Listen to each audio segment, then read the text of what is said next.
El Empedrado es una finca dedicada a la producción de leche y venta de genética de ganado gir lechero y girolando, con un sistema de producción a base de pastoreo rotacional intensivo, suplementación con alimentos concentrados y silo de maíz. La finca está ubicada en Cartago, Valle del Cauca, Colombia, a 970 metros sobre el nivel del mar, una precipitación anual promedio de 1.200 milímetros. Tiene un clima cálido y húmedo y una temperatura promedio de 24 grados centígrados. Esta finca es pionera en el uso de biotecnologías reproductivas, como lo son la transferencia de embriones convencional y la fertilización in vitro. Actualmente se producen 3.400 litros de leche por día, con 20 a 25 vacas de la raza Gir y 180 girolando. La finca cuenta con pasto estrella, pasto brachiaria y pasto Tanzania. La conservación de forraje es muy importante para suplementar los animales. En el caso de la hacienda El Empedrado, posee una extensión de 230 hectáreas, en su gran mayoría planas. De ellas, 58 están destinadas a vacas en producción, 8 a la producción de maíz para ensilar y se destinan 8 hectáreas para la producción de maíz para ensilaje. El híbrido de maíz sembrado es el 30F35 de la casa comercial Pioneer, que tiene un buen potencial de rendimiento y responde a las altas dosis de fertilizante. Dentro de las 5 hectáreas de instalaciones se encuentra la casa, corrales de manejo de ganado, sala de ordeño, sala para las terneras en cuna, bodegas y demás construcciones.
Una finca de cría y selección de ganado gir lechero girolando. Trabajamos desde el año 90 con las importaciones de ganado gir. Aquí 4 importaciones, como ustedes van a ver, de ganado gir y seleccionamos el cruce haciendo embriones de las vacas gir puras con semen de golpe. Hacemos los embriones in vitro y cada 14 días aspiramos vacas gir.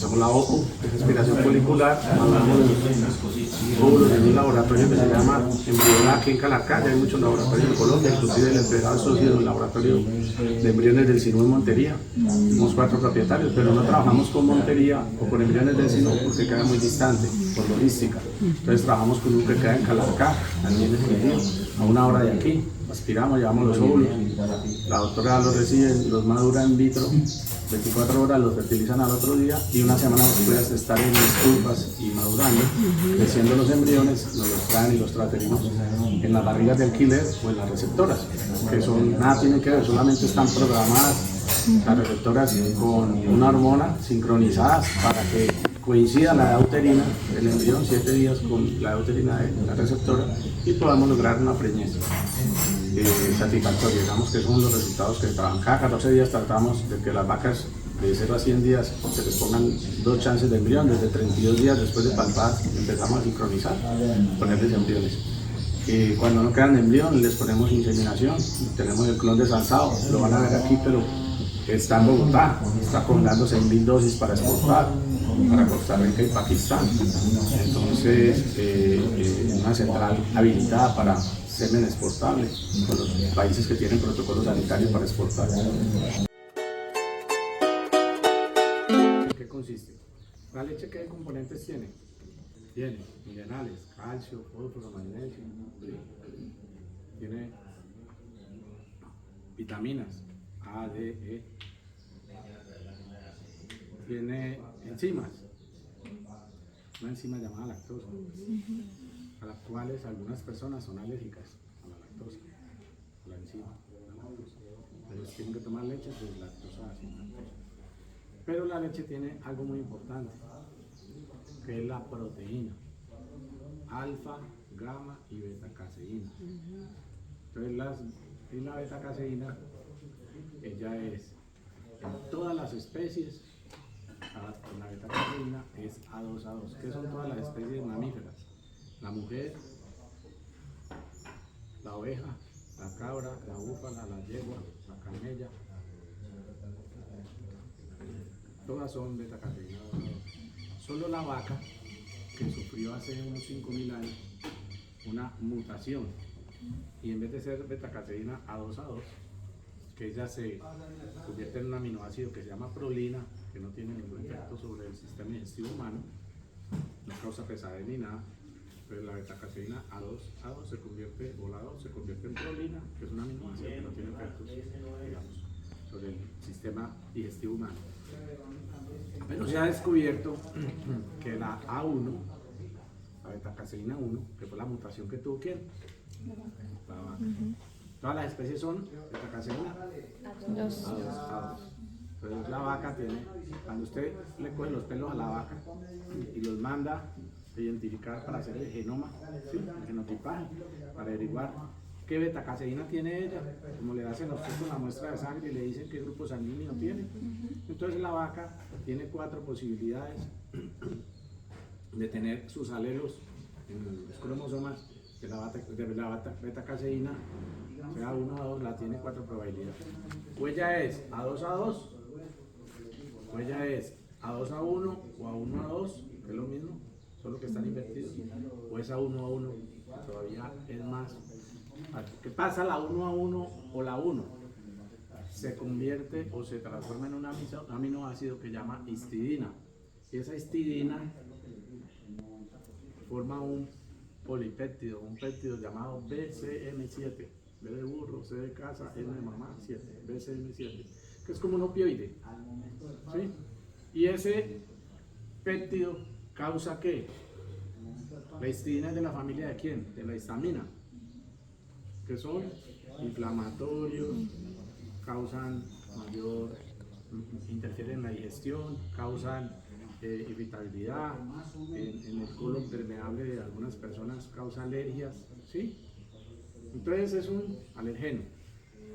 Se dice que el 35 al 38% de la población humana son alérgicos a la beta-caseína 1. Entonces por eso es que ustedes escuchan que muchos niños o muchas personas, no, yo me tomo un vaso de leche y me cae pesado, me infla, me da formación de gases, me duele mucho, me manda para el baño corriendo, entonces acelera el peristaltismo. Entonces la leche, como ella viene, si usted ordeña vacas, ellas tienen A2A2 mezcladas con las A1A2, con las A2A1 y con las A1A1. La leche normal que se comercializa es esa. Entonces, ¿para quién sirve este tipo de leche? A2A2. ¿Para quiénes? Para aquel segmento de la población que es alérgica o tiene problemas de digestión de la beta-caseína 1. Los tauros y los índicos. Los tauros de origen de Europa y los índicos de origen de Asia y la India y Pakistán. Entonces, esa mutación fue más evidente en las europeas, en las bostauros. Casi el 50% de las bostauros son A1A1. Perdón, son A2A1, la mitad y mitad, A2A2, A1A2, A1A1. Entonces esta es la, digamos, A2A2 que nos sirve, y las otras dos y estas tienen el A1. Entonces 50% y 50% encuentra usted en las europeas. El Jersey tiene más un poquito de A2A2, pero las cebuinas, el Bostaurus, tiene 80% más o menos de A2A2, porque ha sufrido menos selección, y un 20% de A2A1. ¿Cómo se da uno cuenta entonces? Cuando va a mandar los pelos a un laboratorio para que les hagan el genotipaje. Nosotros llevamos 7 años, empezamos con el 65-70% en el cebú y como el 60% en el mestizo, que es el girolando. ¿Sí? Las dos razas. ¿Por qué más el girolando más bajito? De A2 que el gir. Porque el girolando tiene componentes de Holstein y el Holstein es europea. Entonces, cuando hicimos el genotipaje de cero, que no sabíamos qué había, encontramos como el 70% de las vacas gir ya en A2, que era el sur, más cerquita, y el 25-60% en A2, en A2 para el girolando. Entonces, eso funciona como genética mendeliana de Mendel. Si ustedes ponen un toro A2, 100% A2 y una vaca A2, el 100% de su descendencia será 2 a 2. A2. Si ponen un toro A2 con una A2, 75% serán A2 y 25% A2 y así se recombinan los genes. Entonces, ¿qué hicimos nosotros? Empezamos a hacer, si yo quería hace 7 años que mi rebaño hoy que está en el 90% de las gir A2 y el 82% están en A2 de las girolandas. ¿Cómo hice para avanzar rápido? ¿Cómo hago para avanzar rápido? ¿Cuál es la forma más fácil de avanzar rápido? Poner vacas ¿qué? Reproducir vacas ¿qué? A2 con toros ¿qué? A2. Y para avanzar más rápido, que no sea por inseminación o monta natural. Transferencia de embriones. Que yo hago una vaca 10, 12, 15, 20 crías al año. Entonces empezamos a trabajar con vacas A2, gir y poner toros A2. El Holstein ya tiene muchos toros con capa, con beta-caseína A2. Entonces, recuerden eso, la beta-caseína cuando entra al intestino humano, A2 se convierte en, ¿qué aminoácido? Prolina, que no tiene ningún efecto, digamos, el sistema digestivo. Sobre el sistema digestivo humano. Pero en un 38%, 35% digamos de la población que asume que la leche le cae pesada y que tiene problemas de digestión y consume leche común y corriente, entonces le cae pesada. La beta-caseína A1 se convierte en, y esa histidina en un polipéptido péptido SM7, que es el que causa, como un opioide de familia de los opioides, las alteraciones digestivas, digamos la alergia, llamémoslo así, puede ser alergia en los niños. Entonces es una opción para ese porcentaje de la población nosotros tener ya leche A2. Entonces se llama la leche A2 una leche nutracéutica. ¿Nutracéutica qué es? Les dejo de tarea esa palabra. Tiene propiedades benéficas sobre la alimentación humana. Entonces esa leche nutracéutica, les decía, tenemos un espacio. ¿Quién entendió eso?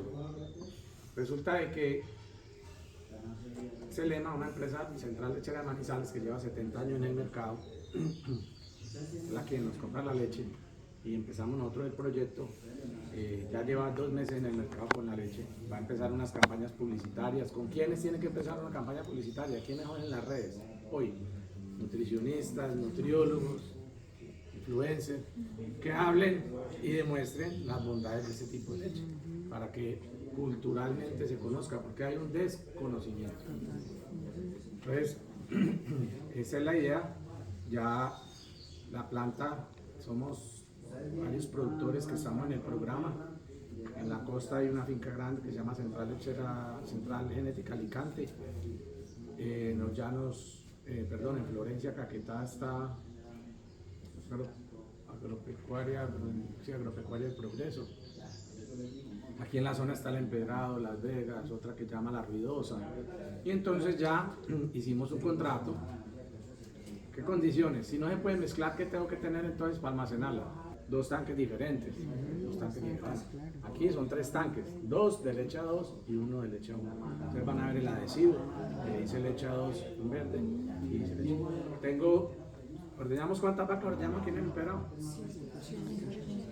180 girolandas y 20 puras, 200 vacas.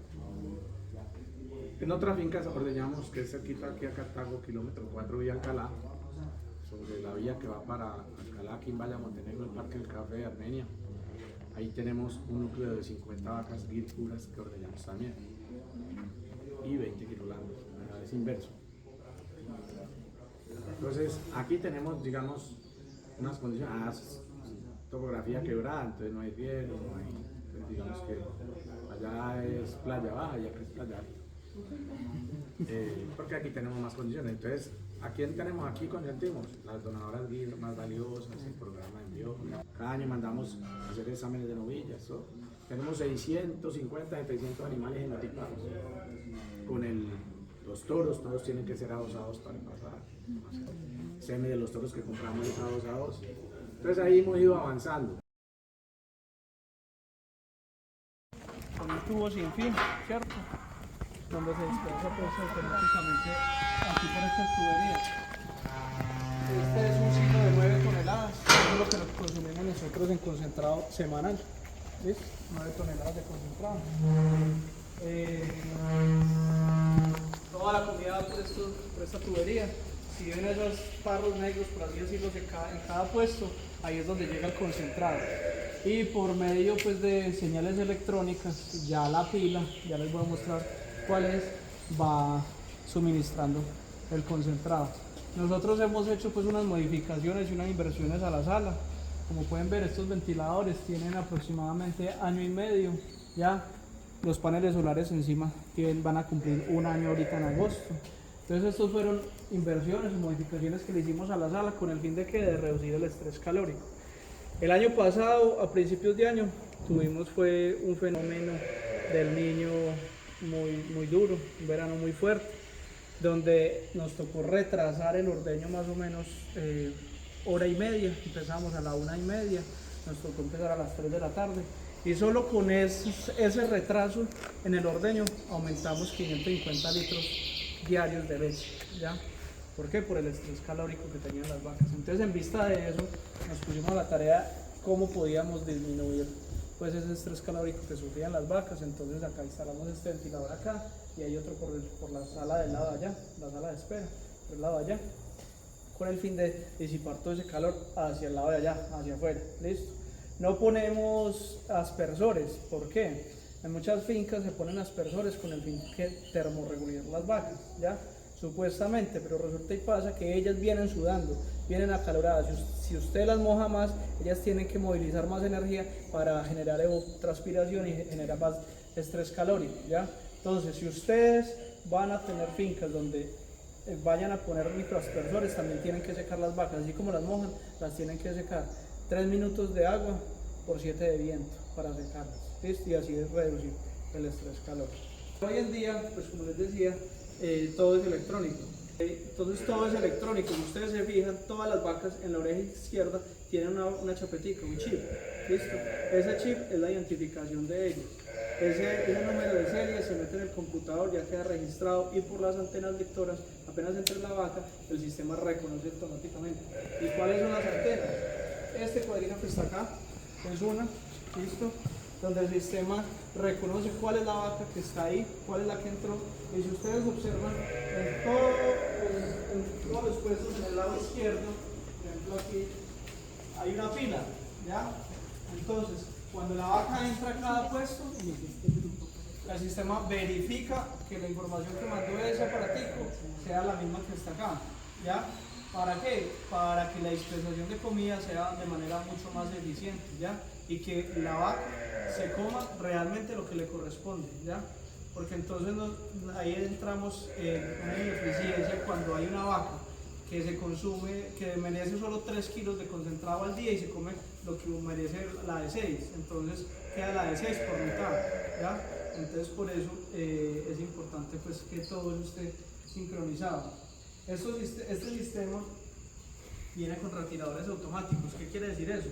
Que esto acá son unos medidores de flujo, cuadritos, donde cuando esto detecta que hay una baja en la medición o en el flujo de leche, las pezoneras automáticamente se desprenden para que no se genere un sobreordeño. Sin embargo, los ordeñadores tienen que estar muy atentos a que si hay una vaca que guarda leche, ellos la revisan y vuelven y le ponen la máquina, ¿ya? Para que no genere mastitis. En cuanto a la alimentación, me faltó decirles que cuando la vaca entra, el sistema no le dosifica la ración completa de una, Es decir, si la vaca se merece 3 kilos de concentrado en un ordeño, no le bota los 3 kilos de concentrado ahí mismo, sino que se los bota graneadito. ¿Cuánto debe durar una rutina de ordeño correcta? Más o menos entre 4 y 5 minutos desde que la vaca entra al puesto hasta que sale. ¿Ya? No solo ordeñando, sino desde que la vaca entra al puesto hasta que sale. ¿Eso que incluye? Presellado, despuntes, las pezoneras, ¿listo? Lo que se demora la máquina. Hay vacas que por su producción de leche se demoran más de los 5 minutos, ¿cierto? Pero pues son excepciones a la regla, como todo. Pero ahí va el juicio y la atención del ordeñador. ¿Ya? Que la vaca no se vaya a ir con más leche, que no se vaya a ir sin quedar bien ordeñada. Y después el sellado y sale. Pero el promedio general se demoran de 4 a 5 minutos. Y acá tenemos unas señales en cada monitor. Estas señales, cuando hay retiro, cuando hay tratamiento, cuando están separadas, alumbran estos bombillitos, ¿ya? Entonces eso también es una señal de alerta para los ordeñadores, que hay una luz prendida y entonces ellos ya saben qué significa cada uno de estos. Este, por ejemplo, que no está en ordeño, este que tiene antibiótico, perdón, la jeringa, esta que está en secado, esta es para separar ganado, ¿ya? Entonces estas señales, cuando las sincronizamos allá en el sistema, acá en el monitor les alumbra una lucecita, entonces ellos ya saben qué hay que hacer con esa vaca. El lote 1 y lote 2 es A2. Acá la... Y si está en tratamiento, todas las de tratamiento se ordeñan de última. Y hay un lote de retiro que permanece más o menos de 10 a 15 vacas entre las recién paridas y las de medicamento, ¿ya? Y como se ordeñan de último, esa leche la utilizamos en la crianza de terneros, lo que necesitamos, el resto si toca pues botar. Tenemos la energía de volar o de la calle, por así decirlo. Cuando se va la energía y toca prender la planta, se baja este switch, se corre esto y se sube el de emergencia, es decir, la planta, ¿ya? Y ahí entra en funcionamiento la energía que genera la planta. ¿Listo?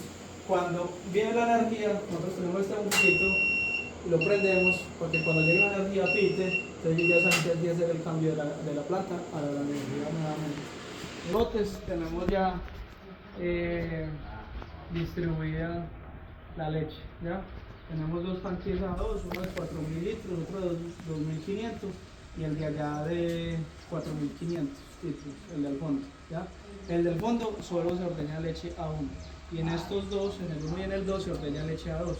Entonces en el tanque del lado allá se empieza ordeñando primero, se empieza dosificando allá la leche, depositando la leche allá, porque cuando se prende con el funcionamiento de ese tanque hay un aparatico, un sistema que se llama recuperador de calor. Entonces con el funcionamiento del motor, el calor que emite, ya se produce calor, lo almacenamos para poder empezar a calentar el agua caliente con la cual se va a hacer el lavado automático al finalizar el ordeño, ¿ya? Entonces así no nos toca poner a calentar agua con resistencia, sino que primero se ordeña en ese tanque para que empiece a trabajar, a calentar agua y después con esa misma agua se lave todo el equipo, ¿ya? Aquí nos recogen más día de por medio la leche. Ahorita estamos en una contingencia con Selema que nos está recogiendo todos los días. Un día nos recoge todo lo que tenemos producido y otro día no solo nos recogen tanques, ¿ya? No les está dando la capacidad de almacenamiento en los carrotanques que tienen, entonces, pero generalmente es día de por medio. Producimos entre 2.500, 2.800, a veces 3.000 litros diarios, ¿ya? Pero en este momento estamos más o menos en 2.700, 2.800 litros diarios que estamos entregando a la industria, más 200 litros aproximadamente, 250 litros aproximadamente de lo que es la alimentación de las terneras. ¿Listo? Pues que ese no lo tenemos como relacionado para la industria, pero sí en el total de producción de la leche diaria. ¿Listo? Entonces, de las 200 vacas que se ordeñan aquí, hay 3 núcleos. 75 da cuánto? 150. Y el lote 3 tiene 50 vacas dados a uno. A uno no tenemos ninguna, pero bueno. Entonces, los dos primeros lotes llegan, se ordeñan en un tanque A2, el otro tanque A2 y después sí se puede ordeñar las vacas a uno. Porque un solo litro de leche de una vaca 2 a 1 me contamina, entre comillas, 2 2.000 o 3.000 litros de leche a 2 a 2. Una vaca con antibiótico es muy peligrosa. Aquí una vaca de antibiótico está con un collar, bloqueada en el sistema de ordeño, está bloqueada. Esta parte, un lote de retiro, esa leche es para las terneritas, de la amamantadora, la leche de retiro del lote 3. Entonces, ¿qué ventajas tendrá entonces producir leche con sello a 2 a 2? Se hizo un contrato este año con Celema de que este año nos reconocerán en todos los países donde la compran vale entre el 15 y el 20% adicional del valor. Pero este año empezamos con el 6%, el año que viene el 10% y el tercer año será el 15%. Entonces, ese esfuerzo que estamos haciendo, ¿pero qué implica? Primero, incurrir en el costo de hacer el examen de las vacas. Primero. Segundo, tener lotes separados. Tercero, ordeñarlas separadas. Cuarto, tener un tanque separado adicional, por lo menos un tanque adicional, o sea, tener 2 tanques, uno para la leche a 2 y uno para la leche. Mientras usted, ¿qué? Convierte todo el rebaño en a 2 a 2 y ahí no se tiene que volver a preocupar por nada, o sea, hace la transición. El día que ya tenga toda la leche a 2 a 2, pues ya puede ser igual el tanque, el ordeño y el orden y todo. Entonces eso implicó para nosotros, por ejemplo, que manejamos las vacas de 0 a 100 días, de 100 a 200, de 200 a 300, en los 3 lotes. Si a mí me cría una vaca a 2 a 1, a los 6 días que entra el lote de ordeño, no la apoya incursionar en el 0 a 100. Me toca echarla en el lote 3, porque la está a 2 a 1, pero ya tiene que caminar un poco más, porque los lotes están de acuerdo a la cercanía al ordeño por el orden de parición. O sea, el lote más mimado es el que tiene 5 días haciendo parida, el lote 100 a 200 más distante y el lote de 200 a 300 de más lejos. Todos 3 lotes vienen a los 2 ordeños. ¿Por qué? Porque la caminada influye en desgaste de producción de leche. ¿Influye o no influye? Hay un desgaste. Se dice que una vaca en los primeros 200 metros de la sala, la caminada no influye mucho, no va a hacer perder leche de producción. 200 metros de la sala implica ¿cuántos metros que camina al día? 800. ¿Por qué? Porque son 2 ordeños. 2 ordeños. 200 metros bajan, 200 vuelven, 200 en la tarde, 200 vuelven. Entonces, 200 metros de la sala son 800 metros de caminada.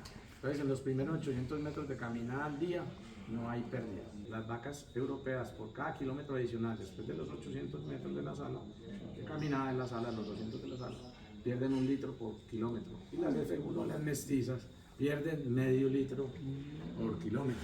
Esas vacas que están caminando a 500 metros de la sala, ya con los 2 kilómetros diarios, entonces estarían perdiendo medio litro. Entonces ahí a quiénes tengo que meter las que están menos de paridas, porque hay una regla fundamental.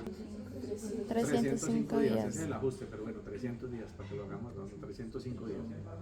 De esos 305 días, para que ella llegue bien a parir en el primer tercio de la lactancia, ¿qué hay que hacer? Para que llegue en muy buena condición corporal al parto. ¿Por qué? Porque de esos 300 días, en los primeros 100 días está el 50% de la leche. Entonces, les voy a repetir eso. Una vaca, vamos a hablar que de 20 litros de promedio, una Girolanda de estas buenas de aquí, da 6.000 litros en los 305 días, 6.000 litros. Pero resulta que esos 6.000 litros, 3.000 los produce ¿dónde? En los primeros 100 días. Se habla de lactancias, de tercios en la lactancia. ¿Qué es tercios? La lactancia tiene 300 días, entonces el primer tercio son ¿cuántos días? 100. Segundo tercio 100 a 200 y el tercer tercio de esos 200 a 300. Entonces en el primer tercio de la lactancia se produce el 50% de la leche de una vaca. ¿A qué le tengo que apostar yo? A que ella llegue muy bien ¿en qué? Al momento del parto. Entonces, si yo, ¿cómo hago para que llegue bien al momento del parto? Le tengo que hacer un buen preparto. Entonces, tengo que hacerle un buen preparto. Entonces, si el preparto son 30 días de preparación al parto, antes del parto. Esos 30 días son entrándola a la misma sala donde va a ser ordeñada, dándole muy buen suplemento, 2 kilos de concentrado para que tiene venida de pasto. O sea, usted la hace que la manda al pasto, unos 2 meses. Se seca ¿con qué criterio seca usted una vaca? que ya está preñada y necesita descansar 2 meses. Entonces tiene que Para tener que restaure si demora 9 meses las y 15 glándulas días para mamarias. parir, hay que acá la con 7 meses de gestación. Entonces, uno de los criterios para secarla es porque ya tiene 7 meses de gestación. O sea, es una vaca que parió y si hizo su ciclo normal, que son 12, 13 meses de intervalo entre partos, a los 100, 120 días quedó preñada, 4 meses de preñez, más 7, entonces está con 11 de lactancia, 7 de gestación. Si se preñó a los 90 días y tiene 7 de gestación, estamos hablando de 10 meses, que es el periodo de los 305 días para secar. Entonces, pues no secamos porque tiene 305 días, ¿no? Ni porque tiene 320, ni 90, no. Secamos es por gestación. Porque tenemos que 7 meses y una vaca tiene que irse a descansar 2 meses a preñar, secar la ubre, la leche producida. ¿Cómo se seca? Secar es que se escurre y se le ponen 4 jeringuitas, una jeringuita de antibiótico de secado en cada cuarto, y ese antibiótico de secado no es el mismo o es el mismo de lactancia cuando hay una mastitis. No es el mismo. El de secado es un antibiótico que tiene aceite de pino, que va a permitir que dure 8 semanas liberándose el antibiótico lentamente y no adquiera una mastitis durante el periodo, digamos, seco. Unas pueden tener 5 meses de preñez. ¿Y por qué la puedo secar? Porque ya está produciendo muy poquito, 3, 4 litros de leche, ya no compensa ni venir caminando a la sala. Entonces ya 3, 4 litros de leche, cuando el promedio de la sala es 17 y pican en 32, 35. Entonces yo una vaca de 3, 4 litros de leche no compensa ni la recogida ni los 500 gramos para más de concentrado. Porque, ¿recuerdan cómo era la relación? 4.5 litros por un kilogramo de concentrado. Entonces una vaca que está dando 4,5 y usted se come 1 kilo, pero eso lo programa el software. O sea, 1 kilo de concentrado por 4,5 producidos. Se retan al principio, sí, el primer mes, independiente de lo que estén produciendo, con 8 kilos, retados. Porque, ¿qué les dije yo? El preparto es muy importante y la leche está los primeros 100 días. Entonces, ¿yo qué tengo que hacer? Un reto de desafío. Les doy hasta 8 kilos, 4 en la mañana y 4 en la tarde, que eso equivale para cuántos litros de leche que estuviera produciendo 8 kilos. No 36 litros, porque es 4,5. Entonces, si le estoy dando 8 por 4, 38, por 5, 4, 36 litros. Y entonces la reto para 36. Algunas llegan a 30, 32, 30, o algunas pasan 36, pero la reto para que todas lleguen a 30. ¿Por qué? Porque ahí es donde necesito darles comida. Pero si ellas venían con un mes anticipado comiéndole 2 kilos de concentrado para que el rumen, digamos, y el sistema digestivo estuviera acostumbrado al concentrado. Entonces uno las va a acostumbrar, porque ellas venían de dieta de pasto. Estas que se secan hoy se van a agua, pasto y sal, no van a comer más concentrado. Estas que se secan hoy ya van preñadas, ya van con 5 meses, 6, 7 de preñez, ellas van a otros potreros que quedan del lado de esta finca, en la parte más lejos, se van allá y allá van a estar secas. ¿Es así? Entonces esa es la importancia de prepararlas para la lactancia, con muy buena comida. En el caso aquí les damos un poquito de ensilaje de maíz porque están aquí cerca. Y tenemos 2 lotes. Entonces, ¿cuánto dura el preparto? 30 días. Pero hay un paritorio dentro de ese preparto. Se llama 8 o 10 días antes. 20 están en preparto viniendo y comiéndose los 2 kilitos. Pero ya los 10 días antes hay un paritorio que está aquí al lado de la casa. ¿Por qué un paritorio? Porque las crías son valiosas. Entonces yo tengo que estar pendiente de que la vaca hay. Entonces esos son 24 horas monitoreadas. Se la abren en la noche, veterinario durmiendo aquí. Entonces tenemos 4 partos semanales, 3 partos semanales.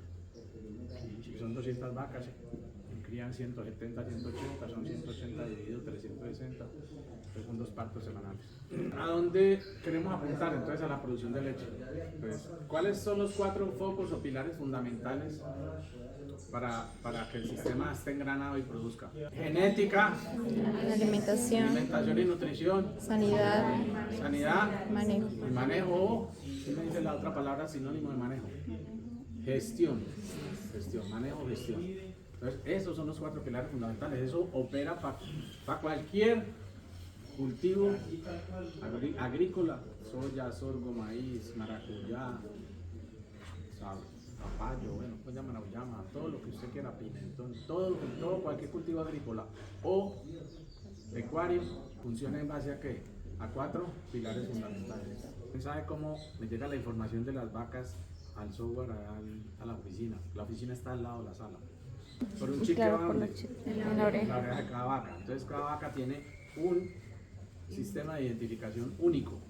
Esa vaca tiene un chip y esa vaca es identificada con el chip aquí ese que es irrepetible, con la identificación del animal, y ese software me manda cuánto produce en el día, si está en qué lote, en el 1, el 2 o en el 3, si llega a salir sangre en la leche, también nos da una alarma.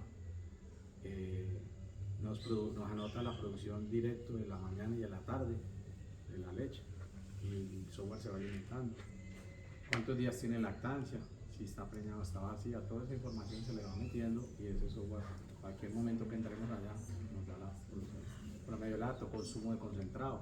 El concentrado está en un silo, ahí llega un granelero y la alimentación así. Aquí no usamos saco concentrados en sacos, en estopa. Aquí ya directamente llega la comida, se consumen 800 kilos diarios, entonces a la semana consumimos ¿cuántas toneladas? 5.6 toneladas. Entonces el carro de concentrado viene todos los sábados y trae 6 toneladas, más o menos para el, y a él le caben 8,5. Entonces no va cayendo encima, va saliendo de abajo. Por un tornillo sin fin, lo va llevando a los comederos de cada una de las vacas.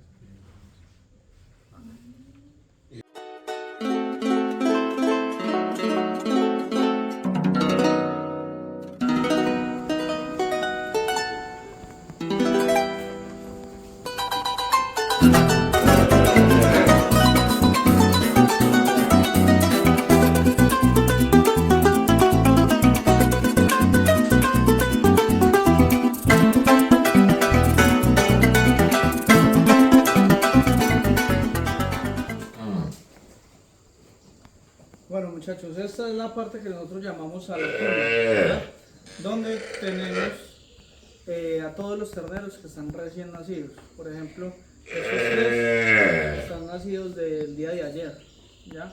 El manejo del ternero recién nacido es muy importante porque pues a partir de eso se va a definir muchas cosas de ahí para adelante en los animales, ¿ya? Ganancias de peso, salud de las terneras, salud del hato, demás.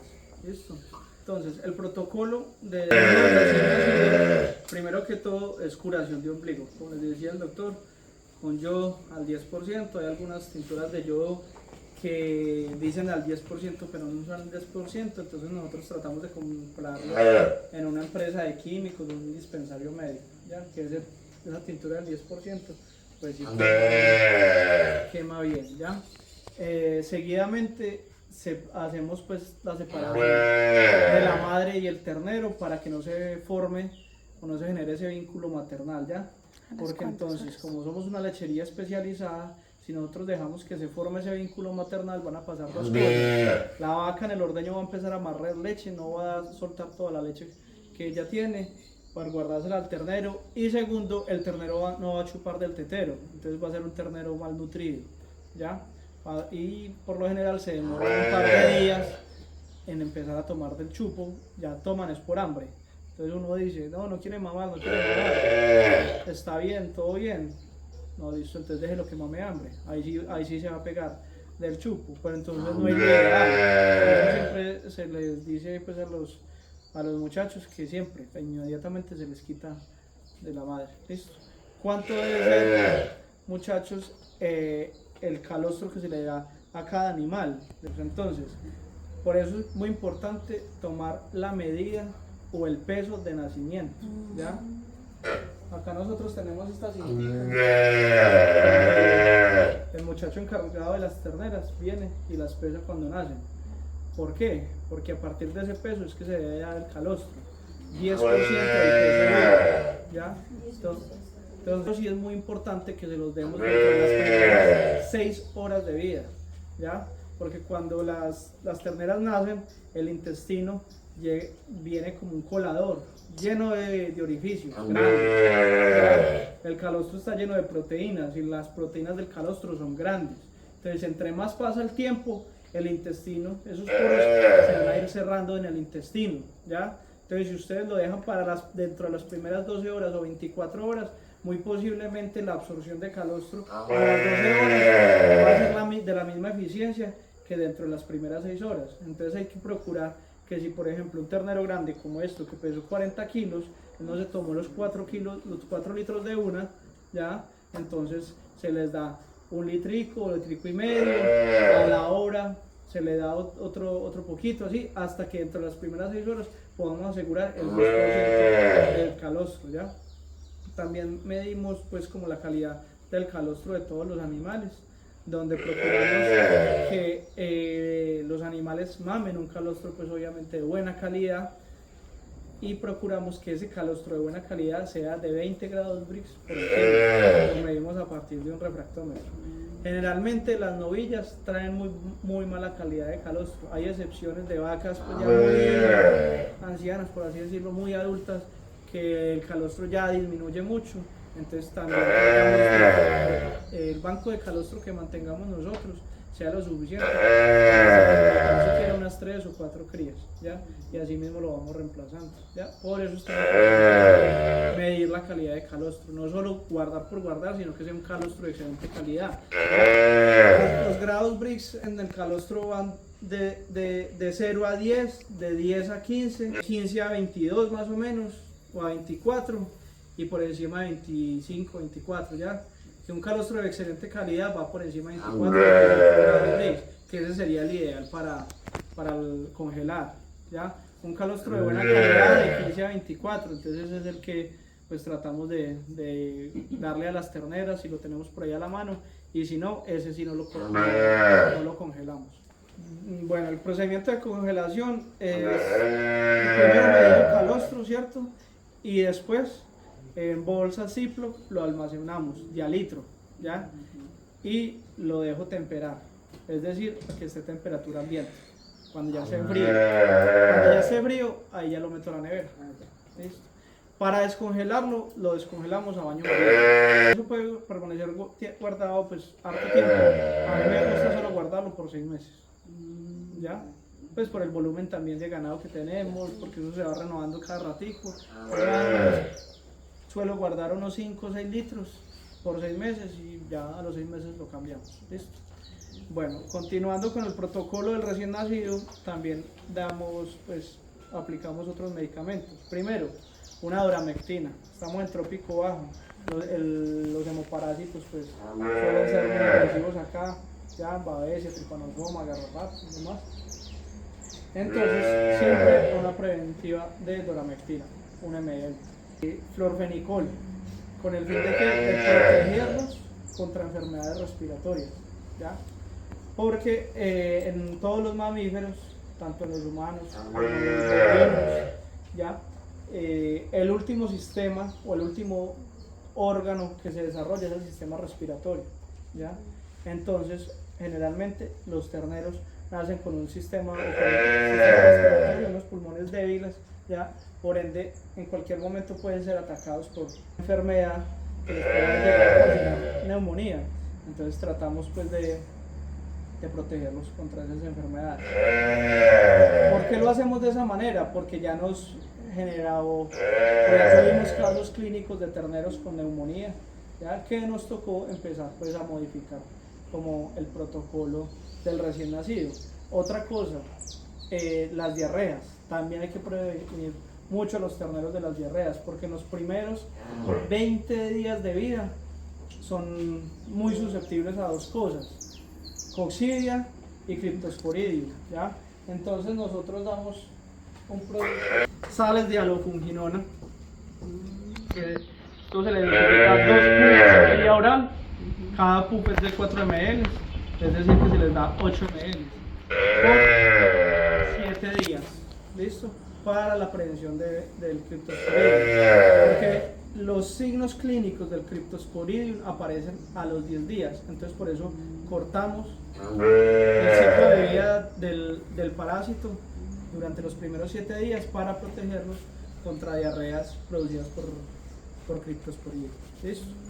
Y acá, luego de los 7 días, ya suben a la hora. Nosotros por lo general tratamos de formar grupos de 10 a 20 terneros para que lo que subamos de acá, apenas llegue la amamantadora, de ahí ya se vaya solito en lote hasta que se destete. ¿Listo?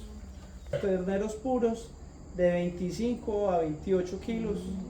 El F1 está en 30, 32, 35, junto con los 3 cuartos. Y hay 3 cuartos que pesan 40, 45 kilos.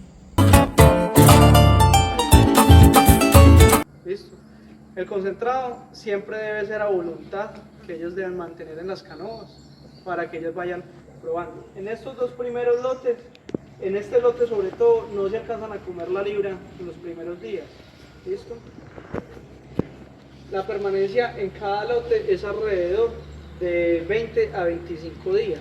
El proceso de destete dura 85 días para F1 y 3 cuartos y 90 a 100 días para los puros. ¿Ok? En el lote 2, entonces este lo llamamos el lote 1, en el lote 2 apenas pasan y cumplen los 25 días y ya se les empieza a suministrar un poquito más de concentrado. Calculo que en este momento, hasta apenas llegan acá, se están comiendo, ya alcanzan a comerse la libra y más o menos a los 10 días, 5 o 10 días de estar acá en este lote, ya empiezan a aumentar su consumo. ¿Ok? Lo ideal es que nosotros, cuando lleguemos al lote 4, tengamos animales que sean capaces de consumir 2 kilos de concentrado al día. ¿Ok? Pero siempre los animales tienen que tener concentrado a voluntad. ¿Listo? Otra cosa.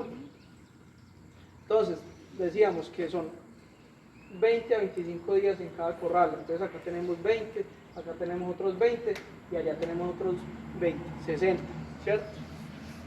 ¿Por qué solo en el lote 3 y el lote 4 hay heno? ¿Quién me dice? ¿Por qué no hay heno en el 1 y en el 2?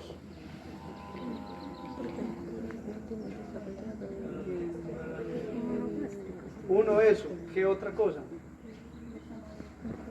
¿Cómo?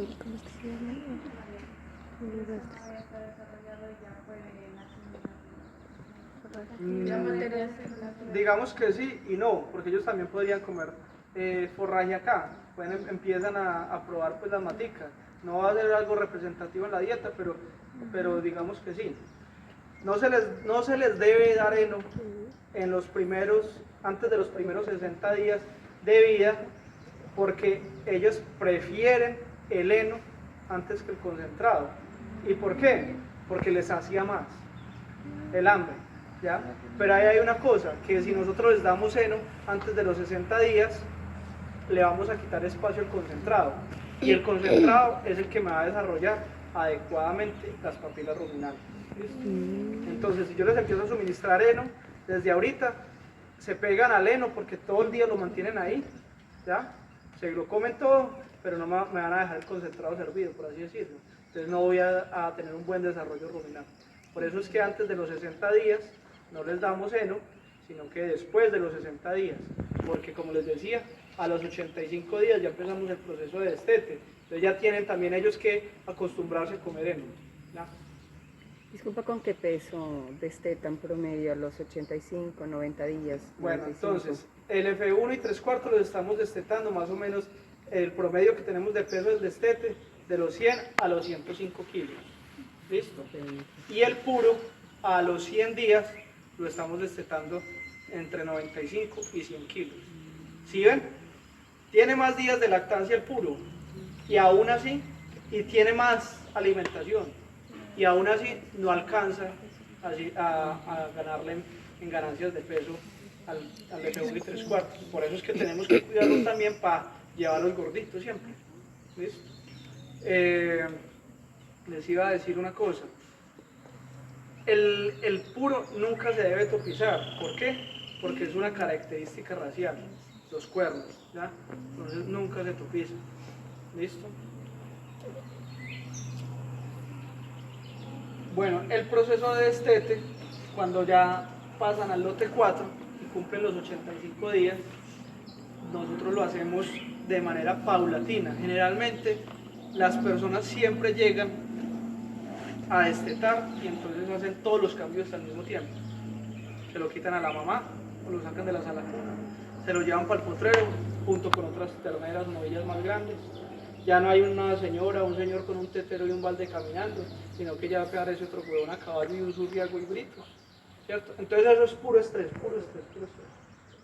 Nosotros siempre tenemos que hacer el destete de manera paulatina, solo un cambio a la vez. ¿Cómo hacemos nosotros el destete? Cumplen los 85 días o los 90 días o la fecha que necesitemos y suprimimos una toma durante 8 días. ¿Listo? Cumplidos esos 8 días con una toma, ya le quitamos la segunda toma. ¿Qué quiere decir? Que ya quedan sin leche. ¿Listo? Se quedan otros 8 días así sin leche. ¿Listo? Solo en ese mismo corral, o en ese mismo corral y comiendo heno, ¿ya? Calmando la ansiedad de la leche y demás. Solo en ese mismo. A los 8 días ya de haber estado destetos, ya los cambiamos para un grupo que llamamos transición, que siguen estando en esta misma infraestructura, en este mismo ambiente, pero que ya tienen que ir a buscar el alimento. También les implementamos concentrado, ¿cierto? Pero tienen que ir a buscar el alimento. Allá tenemos 3 manguitas de 500 metros cuadrados, donde les enseñamos también la rutina del pastoreo, a rotar entre franjas y a respetar también la cerca eléctrica. Y entonces ellas van y consumen el forraje allá, sombrean aquí abajo en el árbol, se suben acá, vienen y buscan el agua y vuelven y subsisten. Y las vamos rotando así entre cada corralito, entre cada franja. Esas franjas tienen 500 metros cuadrados. ¿Cuánto duran ahí? Entonces yo les decía que salen destetos de más o menos, vamos a decir, un promedio general de 110 kilos. ¿Listo? ¿Hasta cuándo duran allá en el potrero, en ese lote 5? Hasta que cumplen los 150 kilos. ¿Listo? En eso nos estamos demorando más o menos de 7 a 8 meses para que lleguen a los 150 kilos de ganancia. ¿Listo? Es decir, que estamos teniendo ganancias de peso aproximadamente en estos primeros 4 corrales de 800 gramos día, 850 gramos. Antes, cuando empezamos pues, como con todo este protocolo, teníamos ganancias regulares, ¿cierto? Teníamos ganancias de 600, 700 gramos, ¿cierto? Y nos pusimos a la tarea de que la meta de nosotros era destetar con ganancias de 900 gramos diarios. En este momento ya hemos mejorado y estamos en 850 gramos día. ¿Listo? Pero es como una máquina que usted va aceitando y va prestando una tuerquita. Usted no llega hoy con 600 y en el próximo destete ya va a llegar con 700 o 800. No. Eso nos ha tomado un año larguito, más o menos, en estar en este momento donde estamos, 800 gramos día. ¿Qué tampoco debemos exceder nosotros? Por encima del kilo diario. ¿Por qué? Vuelve y juega con las hembras, empiezan a engrasar útero y ovarios, y entonces vamos a tener animales a futuro con ineficiencia reproductiva. Siempre es ideal que los animales no ganen más del kilo, ¿ya? Cuando están así, pues en esta etapa. Ya cuando son completamente rumiantes y se ganan el kilo, pues puta, qué belleza, con unos animales gordos en un año, ¿cierto? Bueno, y acá, cuando ya pasan al lote 5, ya disminuyen las ganancias de peso porque ya no están con la leche, ya solo están prácticamente en un 70%, 80% de la alimentación es a base de pastoreo, entonces ya bajan a 600, 700 gramos día. ¿Listo? Pero más o menos nos estamos demorando eso, de 6 a 7, 8 meses en ganar los 150 kilos. ¿Listo? Cuando ganan los 150 kilos ya los pasamos a un lote de terneras de levante, que nosotros lo llamamos las calles, no porque coman entre los callejones del ganado, y no porque en ese momento hay un muchacho que le gustaba mucho las hermanitas calles, esa novela, y entonces él les decía, bueno, habían 2 gemelitas, y entonces, las hermanitas calles, pasaron el lote y las calles, y así se quedó ese lote, las calles. Entonces ese lotecito de terneras de levante, las dejamos ahí, también vienen todos los días a alimentarse con concentrado y sal, ¿ya? Procurando pues siempre mantenerlas en esa línea ascendente en cuanto a la ganancia de peso. Para luego de ese lote ya sacamos lo que se va para la otra finca, donde terminamos de hacer el proceso de levante, hasta que ganen los kilos para proceso de entore. Entonces, de aquí salen de 150 kilos de lote 5, pasan al lote de levante. En el lote de levante le seguimos suministrando concentrado, agua y sal. ¿Listo? Y de ahí se van para la otra finca pesando 230 kilos como mínimo. Todo lo que esté por encima de 230 sale para la otra finca. Y allá ya se les elimina el concentrado y se les empieza a dar un núcleo proteico, ¿ya? Una sal proteica, agua y pasto, nada más. ¿Listo? Hasta que cumplen. ¿A qué edad salen con ese peso de los 230? De los 230 estamos hablando más o menos al año. ¿Listo?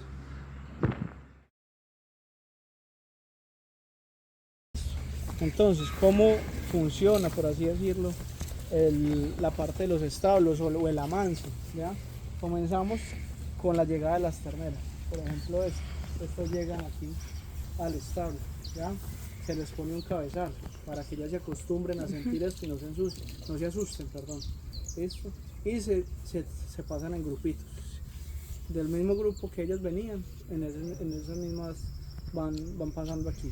De pronto hacemos alguna modificación y pasamos esta para allí y esta para acá, por condición corporal, por tamaño y demás, pero ya estando acá en el establo. Pero siempre en grupo, en manadita, tal como nacieron, tal como se criaron, tal como se destetaron, tal como pasan al establo. Y de aquí ya las empezamos pues como a rotar dependiendo de la organización que necesitemos en los lotes.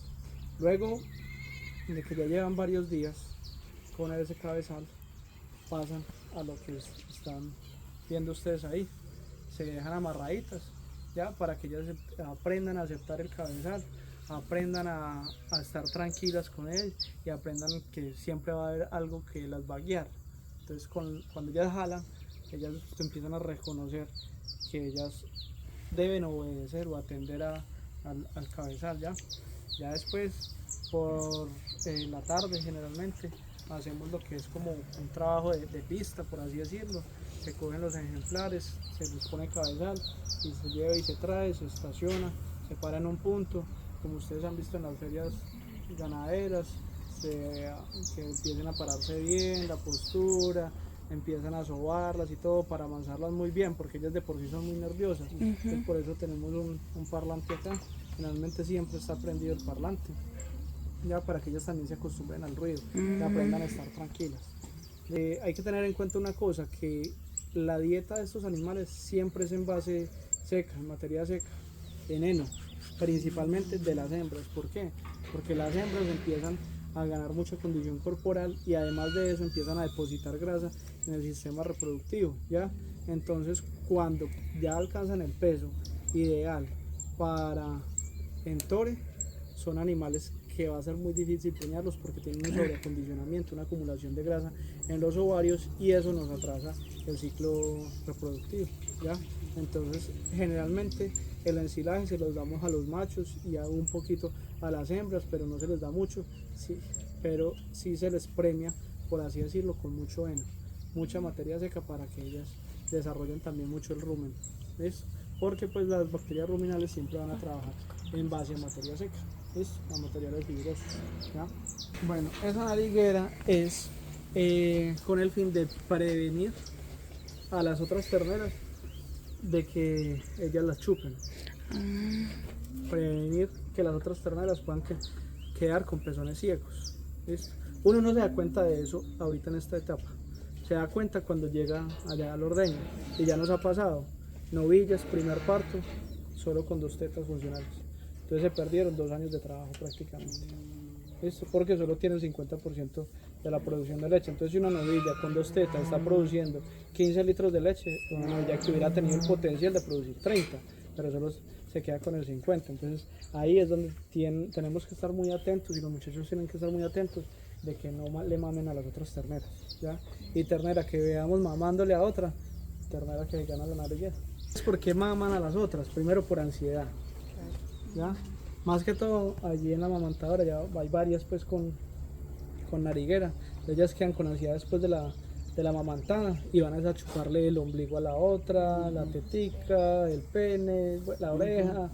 Entonces tenemos que evitar todo ese tipo de conductas en ellos. Pierden es por eso se llama por atresia. Es decir, lo vuelven infuncionales. Porque como ellos no están produciendo leche, Claro. entonces de tanto hacerle se forma un tapón Ya. y ya se queda sellado ese conducto.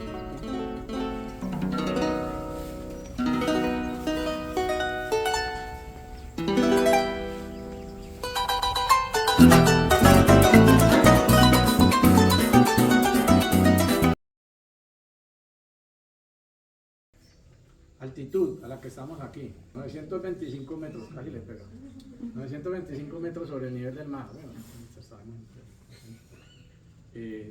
estamos en la franja ¿qué? ¿Estamos en el trópico o no? En el trópico ecuatorial. Estamos en la línea ecuatorial. ¿Y el trópico se caracteriza por qué? Por épocas de abundancia y épocas de escasez. La semana antepasada estuvo muy pesado el invierno. Y el río es el mejor amigo en el verano. Y el peor enemigo en el invierno. Entonces, no es que el emperador tiene río, una belleza para regar y todo eso, sí. Tenemos río, pero nos saca cada vez. Porque hay 6 kilómetros, 5, la tierra es más alta que el río cuando crece, pero en el último kilómetro la tierra es más bajita, ¿no?, que el río cuando crece. Entonces tenemos que tener un enorme jarillón. Temperatura. Hoy es un día típico, o sea, un día fresco, ¿sí? Un día fresco, un día típico. La temperatura aquí es 26 grados promedio, 30 a 35 en los picos del verano y 18 grados en la noche. ¿Para qué sirven esos cambios de temperatura? Que sube y baja. Para el cambio de los azúcares en la planta. ¿Y qué cultivo tenemos nosotros aquí? Caña de azúcar. Entonces es muy bueno para que los grados gris, el azúcar cristalizable de los tallos, cambien. Entonces altas temperaturas en el día y baja temperatura en las noches ayuda mucho a los cultivos que tienen azúcares como grados gris, caña de azúcar y cítricos. Todos los cítricos se comportan súper bien en esos donde hay climas de cambio de temperatura. Aquí llueve del 15 de marzo al 15 de junio. Del 15 de junio al 15 de septiembre hay un periodo seco, ¿sí?, que llamamos de verano. Del 15 de septiembre al 15 de diciembre vuelve y llueve, y del 15 de diciembre al 15 de marzo otro verano. Entonces hay un mes de transición, pero 2 meses secos en cada intervalo, o sea, semestre 1 y semestre 2. Digamos que el semestre agrícola va del 15 de marzo al 15 de septiembre y el otro va del 15 de septiembre al 15 de marzo. Las lluvias son bimodales, o sea, ¿qué es decir? Que llueve en 3 meses, hay un periodo de transición y 2 meses secos. Cuando usted tiene una rotación de 19, 20, 22 o 23 días y no le llueve en esos 23 días, pues la rotación empieza como a flaquear, ¿sí o no? Estoy hablando de pastos. Entonces, ¿cómo se puede suplir ese déficit de forraje si trabajamos con unas rotaciones? Son 3 grupos de vacas, cada grupo de vacas tiene 23 potreros. Entonces suman los 3 grupos, suman cuántos potreros que hay que tener fijos, más o menos del mismo tamaño, 69. Entonces vamos haciendo recorrida, cómo van las rotaciones, un aforo, se hace aforo todos los miércoles. ¿Qué necesita el pasto para crecer? Díganme 3 cosas. Agua. La segunda, que es tan importante como la primera, el sol. Entonces, agua y sol, acuérdense de cosas simples. Pasto necesita, como es una planta que hace fotosíntesis, ¿sí o no? ¿Me acompañan ahí o no? Sí. Entonces necesitamos agua y sol. Y tercero, lo que dijo la señorita, nutrientes. ¿Y cómo se los aportamos? Con fertilizantes. Entonces hay que fertilizar cada rotación para tener pasto frondoso en buena cantidad. No quiere decir que, no, es que yo no fertilizo, sí, pero entonces usted va a tener una carga menor. ¿Sí? Entonces, nosotros empezamos a medir, y esto era pequeño, para que ustedes se formen una idea, las vacas rotan en 40 hectáreas. La plataforma de ganado de leche aquí, de las 200 vacas, rota en 40 hectáreas. La media nacional de carga por animal es un animal por hectárea. Y nosotros aquí tenemos 5 animales por hectárea. ¿Cómo se logró eso? Construyendo suelo, trayendo variedades o varietales agronómicas de Brasil como la Mombasa, la Minea, la Estrella, que es introducida, porque aquí en Colombia no existían, o sea, no existían variedades de pastos autóctonas, es la grama. De resto, todos los otros son traídos de África, modificados en Brasil, en los centros de la Embrapa, que es la empresa brasileña de pesquisa agropecuaria, donde hay un estudio y sacan variedades nuevas de guineas, por ejemplo. Entonces hay guinea Tanzania, hay guinea Mombasa, hay guinea Suri, hay varios tipos de guinea, braquiarias, muchas braquiarias, entonces son, y cada quien para acuerdo al suelo, ¿no? De Cumbres, Brisanta, Marandú, Maguno, ahí sacaron una, estamos ensayando nosotros, que es una guinea de germoplasma sucreño, de Sucre, Colombia, y la llevaron a Brasil y la desarrollaron, y ya se llama sabanero. Imagínense, entonces nosotros tenemos aquí, pero no desarrollamos ni investigamos, entonces ellos sí llevaron y la modificaron, la acabamos de ensayar. Necesita menos agua que la Mombasa, pues la sembramos en una zonita donde no tenemos tanto riego, no tenemos posibilidad sino de que llueva lo que nos tiran del cielo, San José, y de resto no podemos. Nos enfocamos en un sistema pastoril, porque los países que tienen estaciones, indudablemente cuando nieva las vacas tienen que confinarse, tienen que encerrarse, no hay opción. Pero aquí nos enfocamos, tenemos, al ser tropical, ¿cuál es el mayor beneficio de ser tropicales? Tener el sol. El sol, tenemos sol 12 horas diarias, de 6 a 6, en el trópico. Y el sol es la batería que da la energía, y la fotosíntesis de las plantas se activa. Entonces tenemos esa ventaja del sol. Que no tenemos una época de lluvias todo el año permanente. Bueno, hay zonas del país donde solo llueve 6 meses y los otros 6 meses hace verano. En la costa, en algunas partes del país, o 5 meses de verano. Ahí sí. Entonces aquí tenemos la ventaja de ser bimodales. Entonces vinieron los brasileños y me dijeron, no dependamos tanto, queremos hacer un poco darle un objetivo pastoril a la finca, y esa fue nuestra mentalidad. Ya hace 8 años, 9 años entramos en ese 2015, 10 años ya, entramos en ese canal, digámoslo así, de producir leche a pasto, pastoril, y organizando, pues digamos, toda esa especialización que hemos logrado aplicar. Tenemos el río, como les dije, entonces montamos los riegos, sistema de riego por cañones. Ahora vemos la motobomba, los cañones. Regamos 6 semanas o 8 semanas de cada semestre en el periodo seco, julio y agosto, y enero y febrero, que son generalmente los cambios. Cambian un poquito, pero aquí ya llegó el verano. Pasaron 12 días sin llover en el verano. Cuando empieza el verano, 12, 13, hay que prender el riego porque no tenemos capacidad de retención sino de 10, 12 días en los suelos de nosotros, que son muy arcillosos. Entonces no se retiene mucho la humedad, entonces ahí toca. Tiene una ventaja porque cuando llueve mucho pasa mucho, percola, pero cuando llueve poquito se mantiene un poquito porque pasa. Entonces nosotros tenemos que regar a los 12 días. Totalmente la percepción, porque tenemos comida, dependemos menos del ensilaje solo para el paritorio. Y el riego, pues, como su nombre lo dice, riego y fertilización, logramos hacer un engranaje y poner comida, pasto todo el año. ¿Cuál es la forma más barata de alimentar una vaca? Su dieta de volumoso. El pasto. El pasto. La más barata es el pasto. El pasto creo que es 117 pesos que vale producir un kilo de pasto aquí, materia seca para animal, mientras que el ensilaje nos cuesta 4 veces y el mismo 3 veces.